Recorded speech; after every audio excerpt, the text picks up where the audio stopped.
नमस्कार दोस्तों, मैं सोनिया जाधव अष्टल समूह से स्वागत करती हूं आप सबका हमारे YouTube चैनल पिटारा हिंदी कहानियों का में।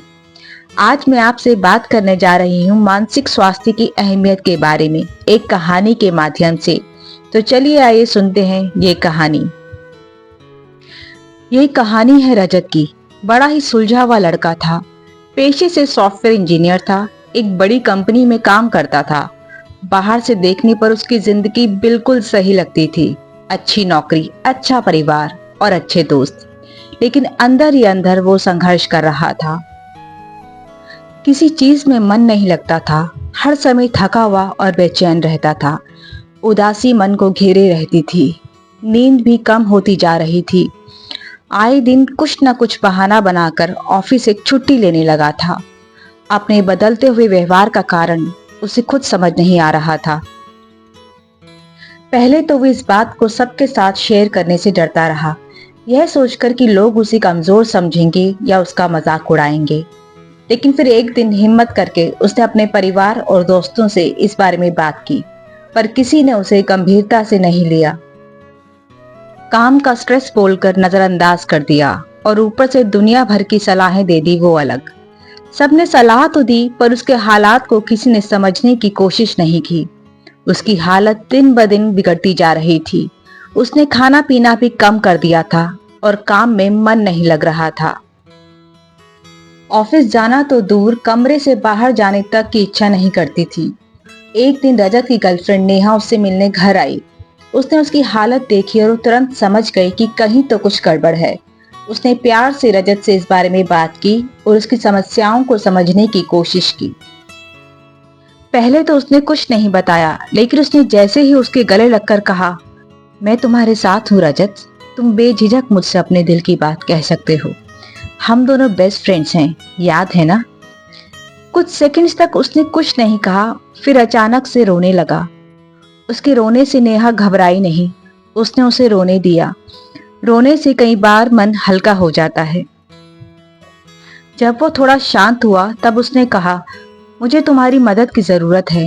मेरा किसी काम में मन नहीं लगता। जिंदगी में सिर्फ अंधेरा ही अंधेरा नजर आता है। सच कहूं तो कभी कभी जीने का भी मन नहीं करता।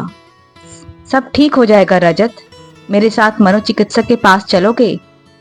यह सुनकर वो थोड़ा सोच में पड़ गया। घबराओ मत रजत, मैं 5 साल पहले उनके पास काउंसलिंग के लिए गई थी। मम्मी की अचानक मृत्यु की वजह से मैं डिप्रेशन में आ गई थी। कुछ काउंसलिंग सेशंस के बाद मेरी लाइफ फिर से पटरी पर आ गई। अब सब कुछ ठीक है। रजत नेहा की बात मानकर उसके साथ मनोचिकित्सक के पास गया। वहां उसने अपनी सारी समस्याएं उनसे साझा की। मनोचिकित्सक ने उसे समझाया कि वह अवसाद से गुजर रहा है और उसे मदद की जरूरत है। रजत ने थेरेपी और कुछ दवाइयों का सहारा लिया। धीरे धीरे उसने अपने मानसिक स्वास्थ्य पर ध्यान देना शुरू किया।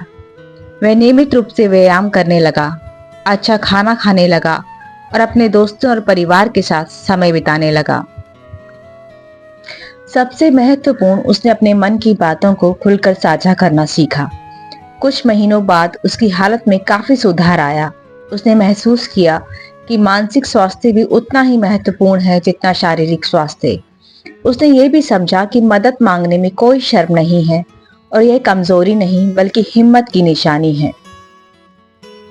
उसने अपने अनुभव को अपने दोस्तों और सहकर्मियों के साथ भी साझा किया, ताकि अगर कोई और भी ऐसी स्थिति में हो तो वह समय रहते मदद मांग सके। उसकी कहानी ने कई लोगों को प्रेरित किया और मानसिक स्वास्थ्य के प्रति जागरूकता फैलाने में मदद की। इस तरह रजत ने अपने जीवन में मानसिक स्वास्थ्य का महत्व समझा और एक नई शुरुआत की। ठीक होने के 1 साल बाद उसने निशा से शादी कर ली। आज दोनों खुशहाल शादीशुदा जीवन जी रहे हैं। तो कहिए दोस्तों, कैसी लगी आपको ये कहानी। अब आप सबके लिए एक सवाल, आपके लिए आपकी मेंटल हेल्थ कितनी जरूरी है।